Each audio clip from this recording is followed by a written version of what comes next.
Assalamualaikum, bintang kelas hadir lagi. Kali ini saya akan melanjutkan membahas buku matematika kelas 7 semester 1. Yang akan saya bahas di video kali ini ada di halaman 58. Disimak ya Dek ya, kita mulai. Bismillahirrahmanirrahim. Bab 1, soal ringkasan. Penggunaan praktis. 1.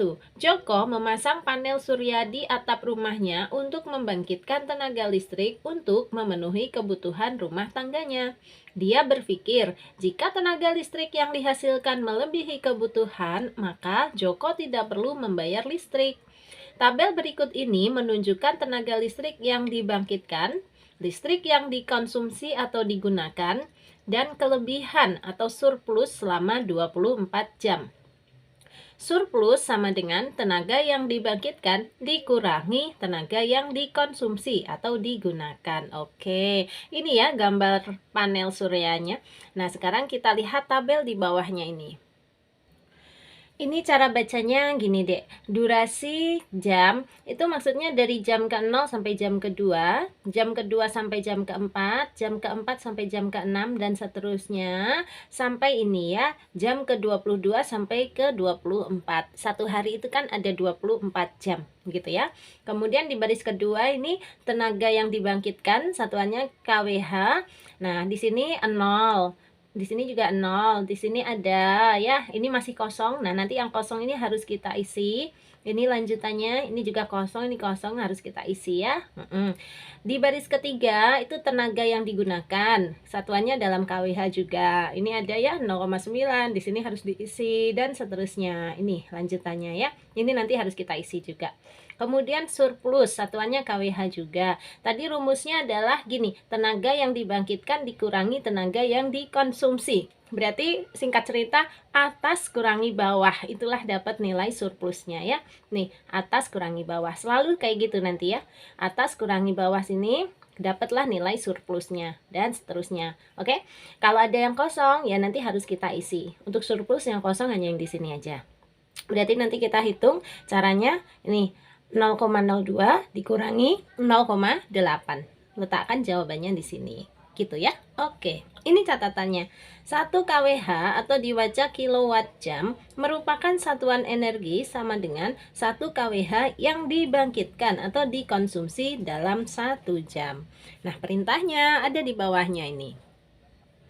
Yang nomor 1, ada hari di mana energi listrik yang dihasilkan adalah 0 kWh maksudnya ya. Jelaskan mengapa. Kemudian lengkapi tabel di atas juga. Nah, sebenarnya ini lebih tepatnya bukan ada hari ya, tetapi ada waktu gitu ya. Ada saat. Ada saat di mana energi listrik yang dihasilkan adalah 0. Memang ada ya tadi ya. Coba kita lihat ke tabelnya. Nah, ini tenaga yang dihasilkan 0 tuh contohnya nih. Dari jam ke-0 sampai jam kedua tuh 0. Dari jam kedua sampai jam keempat juga 0 ya. Barangkali nanti ada lagi. Nih, dari jam 22 ke 24 nih juga 0. Nanti ada lagi kok yang lain yang 0. Nah, itu dia harus dijawab. Jelaskan mengapa. Mengapa bisa 0 ini? Tenaga yang dibangkitkan hanya 0 ini alasannya kenapa? Nah, ini Kak Sari udah siapkan jawabannya. Jawabnya seperti ini, Dek. Oke, yang nomor 1 ya, energi yang dihasilkan adalah 0 ketika panel surya tidak mendapatkan sinar matahari sama sekali pada waktu-waktu tertentu atau karena keadaan tertentu. Misalnya pada waktu pagi sebelum matahari terbit atau malam setelah matahari terbenam, atau juga karena keadaan cuaca yang kurang baik. Jadi intinya gitu, kalau mataharinya tidak ada, ya tenaga yang dibangkitkan 0 ya. Contohnya ini, pada jam ke-0 sampai jam ke-2. Ini kan tengah malam ya Dek ya. Kan nggak ada, mataharinya belum terbit. Makanya dia tidak bisa membangkitkan energi listriknya. Jam ke-2 sampai jam ke-4 juga masih 0 ya, matahari belum terbit. Nah, mulai nih, jam ke-4 sampai jam ke-6 sudah bisa dibangkitkan energinya. Mataharinya sudah mulai muncul. Dan seterusnya sampai nih, pada tengah hari jam ke-12 sampai jam ke-14 nih kelihatan ya, dia besar sekali 2,98 kWh karena ini matahari sedang panas-panasnya ini. Paham ya? Makin ke sini sore-sore makin turun lagi. Nah, udah nih malam kan? jam ke-22 sampai jam ke-24 tengah malam lagi ya, 0 lagi. Paham ya, Dek ya? Atau kalaupun bukan karena waktunya, mataharinya belum ada, bisa jadi karena cuaca juga. Misalnya sedang mendung atau malah sedang gelap gulita banget gitu ya siang hari tapi mendung, pernah kan?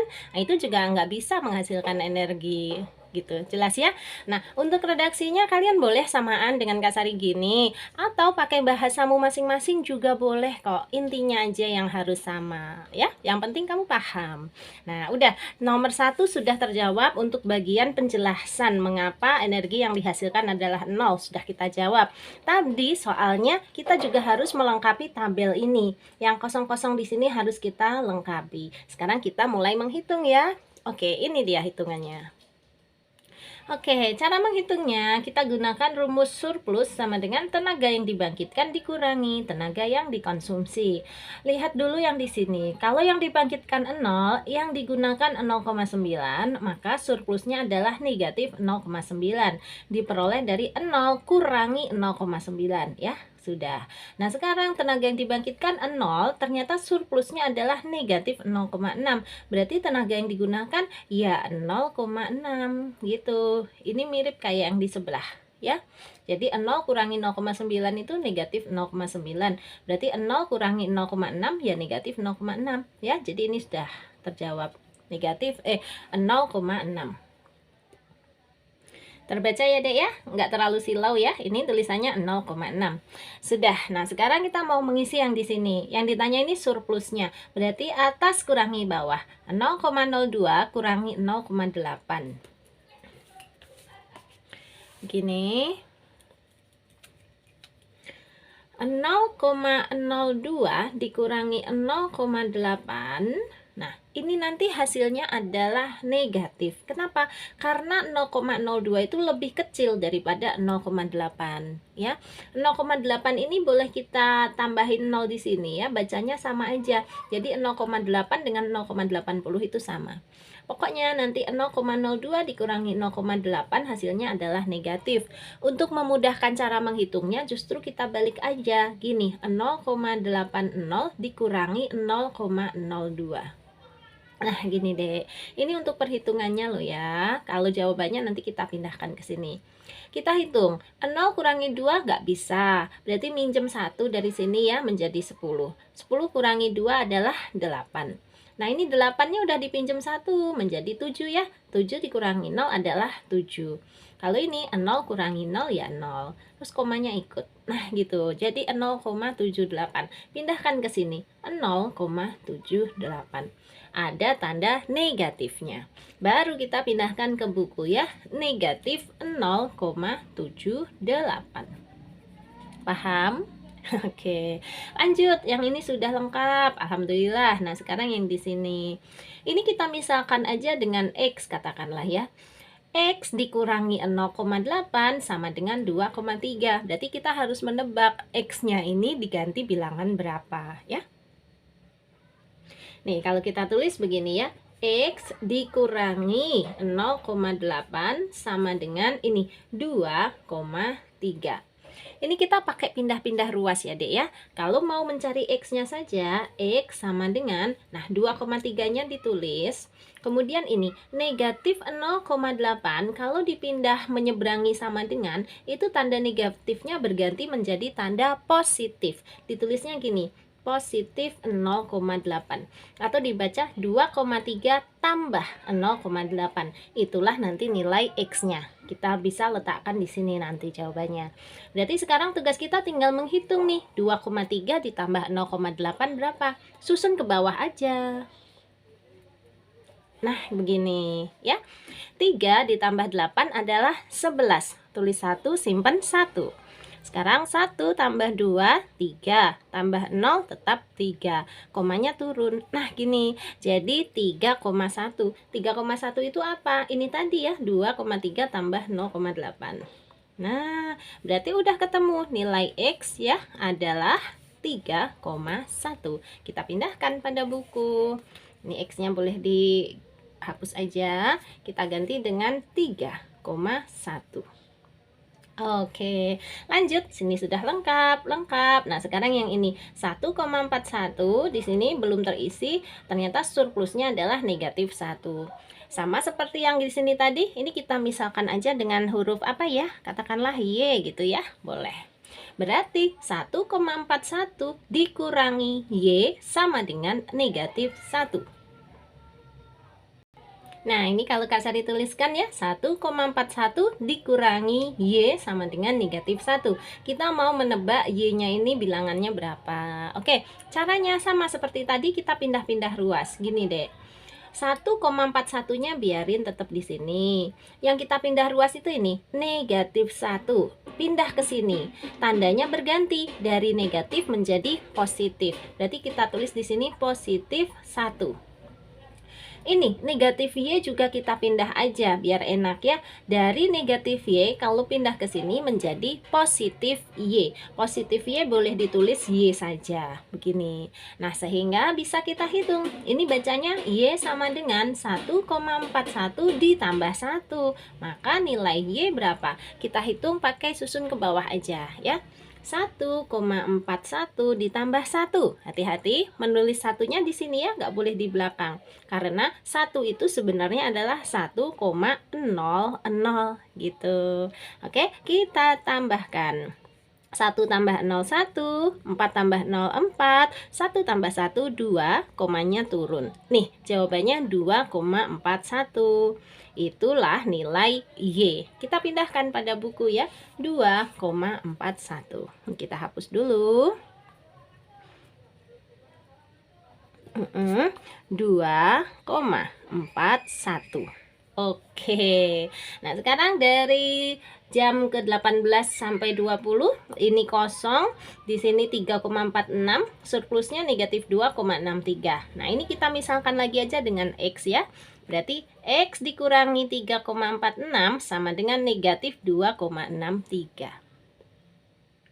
Nah, begini ditulisnya. X dikurangi 3,46 sama dengan negatif 2,63. Kita pindah-pindah ruas seperti tadi. X-nya biarkan saja di sini, sama dengannya ini. Kemudian negatif 2,63-nya juga biarin aja. Yang kita pindah ruas ini deh, negatif 3,46. Dipindah ke sini menjadi positif 3,46 gitu ya. Sehingga nanti ketemu nilai X-nya sama dengan, ya ini kita hitung. Negatif 2,63 ditambah 3,46 itu boleh dibalik menjadi gini. 3,46 kurangi 2,63. Gitu aja ngitungnya biar gampang ya. Ayo, 3,46 kurangi 2,63. Seret, kurang. Oke. Kita hitung ya, 6 kurangi 3 adalah 3, 4 kurangi 6 nggak bisa ya, minjem 1 menjadi 14, 14 kurangi 6 adalah 8. Terus ini 3 udah dipinjam 1 jadi 2, 2 kurangi 2, 0, komanya turun. Jadi jawabannya 0,83. Kita pindahkan pada buku ya, 0,83.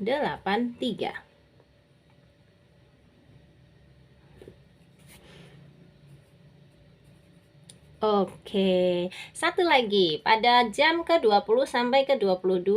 Di sini kita misalkan X lagi. X dikurangi 2,74 sama dengan negatif 2,74. Nah, karena ini angkanya sama, ya udah langsung aja ketemu nilai X-nya ya. Berapa, Dek? 0. Oke, ini persis kayak tadi ya. 0 kurangi 0,6 negatif 0,6. Ini juga 0 kurangi 0,9 negatif 0,9. Makanya 0 kurangi 2,74 ya negatif 2,74. Jadi sudah betul jawaban kita 0.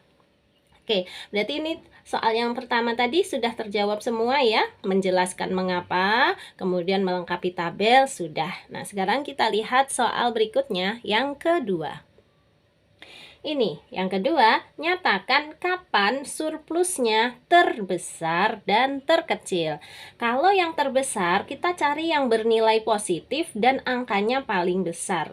Kalau yang terkecil, kita cari yang nilainya negatif, angkanya juga yang terbesar gitu. Coba kita lihat pada tabel lagi. Ini kita soroti yang surplusnya saja ya. Kita cari yang terbesar dulu. Carinya yang positif. Ini positif, positif, positif, positif. Berarti ada 4 pilihan ini yang positif.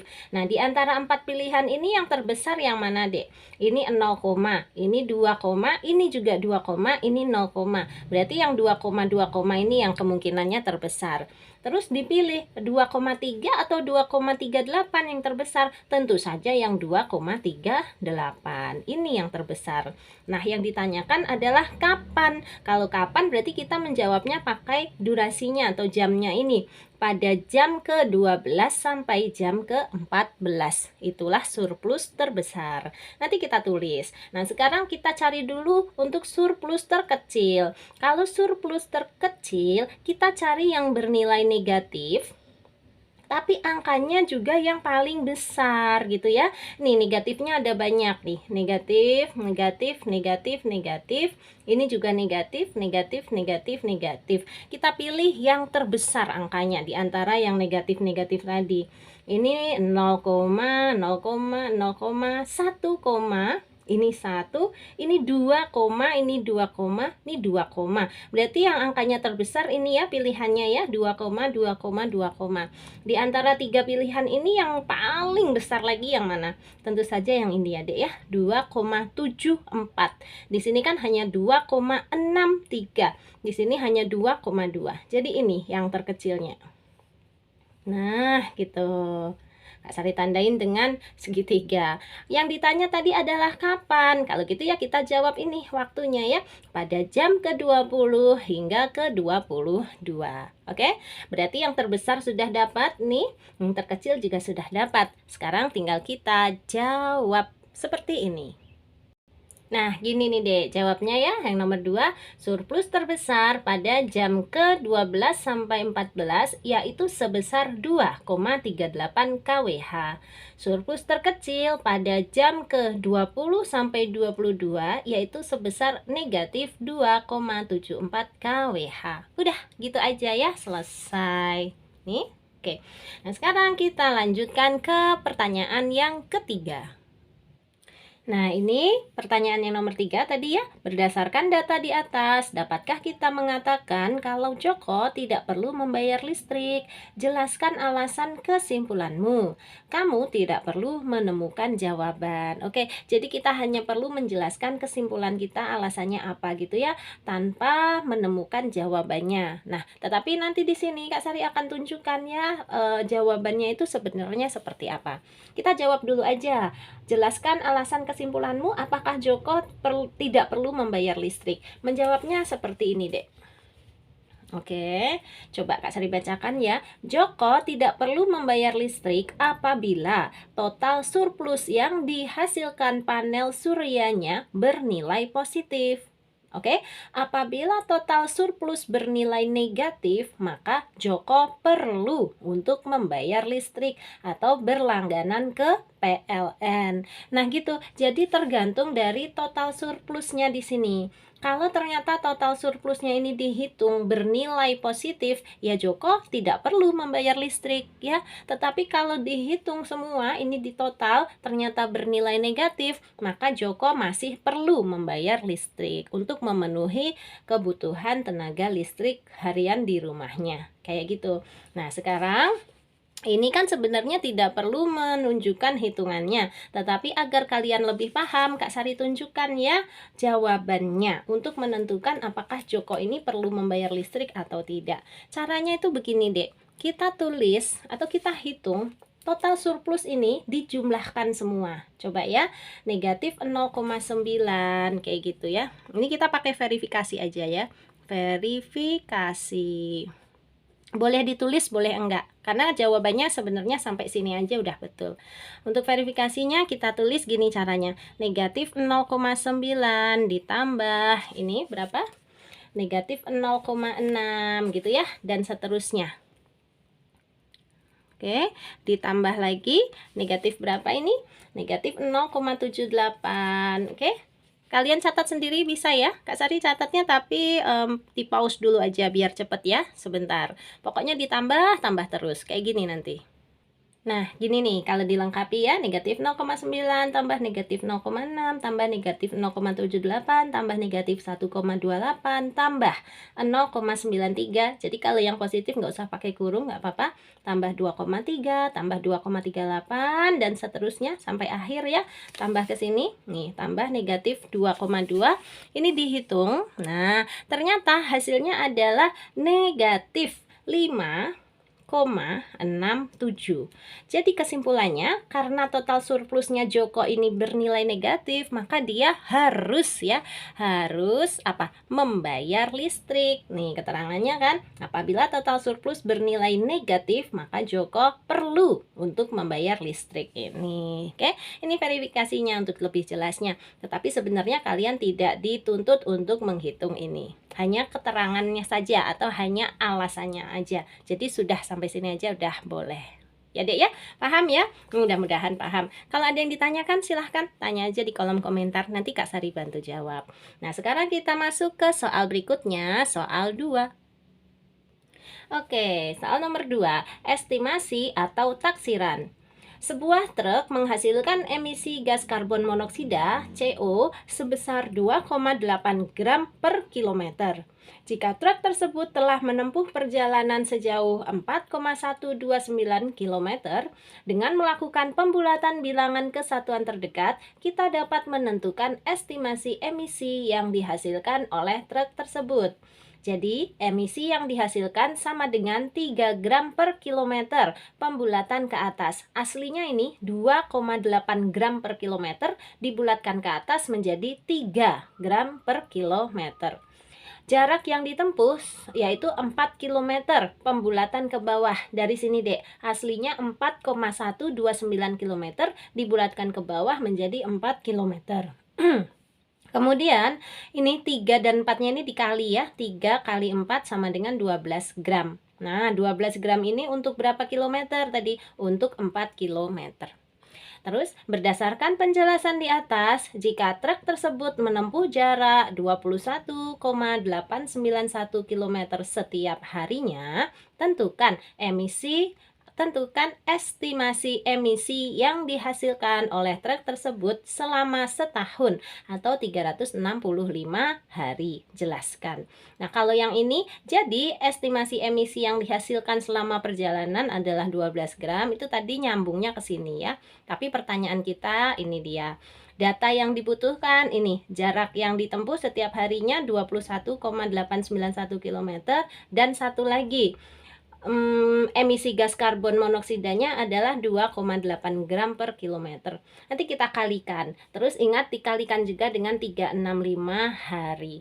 Menghitungnya seperti ini, Dek. Gini, kita tulis yang diketahuinya ya. Yang pertama, emisi yang dihasilkan sama dengan 3 gram per kilometer. Dapat dari sini ya, 2,8 gram per kilometer terus dibulatkan. Sama persis kayak ini, 3 gram per kilometer. Kemudian jarak yang ditempuh sama dengan 22 km per hari. Ini dapat dari mana? Dari sini nih. 21,891 km ini kita bulatkan ke atas menjadi 22 ya. Kemudian lama waktunya adalah 365 hari dari sini. Nah, sekarang untuk menghitung estimasi emisinya, langsung aja ketiga ini kita kalikan. 3 kali 22 kali 365. Oke, dihitung susun ke bawah biasa aja, nanti hasilnya adalah sama dengan 24.090 gitu ya. Nulisnya 24090, satuannya adalah gram per tahun. Gini jawabannya. Jadi estimasi emisi yang dihasilkan oleh truk tersebut dalam 1 tahun adalah 24.090 gram, dengan kata lain gitu ya. Pakai kesimpulan boleh, kesimpulannya seperti ini. Nah, kalian tulis begini boleh. Jadi, estimasi emisi yang dihasilkan selama perjalanan 1 tahun adalah 24.090 gram. Udah. selesai ya. Itu tadi pembahasan soal yang kedua di halaman 58. Berarti dengan ini selesai juga tugas Kak Sari ya, menjelaskan cara mengerjakan di halaman 58 tersebut. Mudah-mudahan kamu tambah paham ya. Jadi nanti kalau ketemu soal ujian mirip-mirip kayak gini, kamu bisa mengerjakannya dengan baik. Sekali lagi, kalau ada pertanyaan boleh di kolom komentar. Pokoknya ngomongnya yang sopan aja, nanti Kak Sari bantu jawab bagian mana yang kamu nggak ngerti.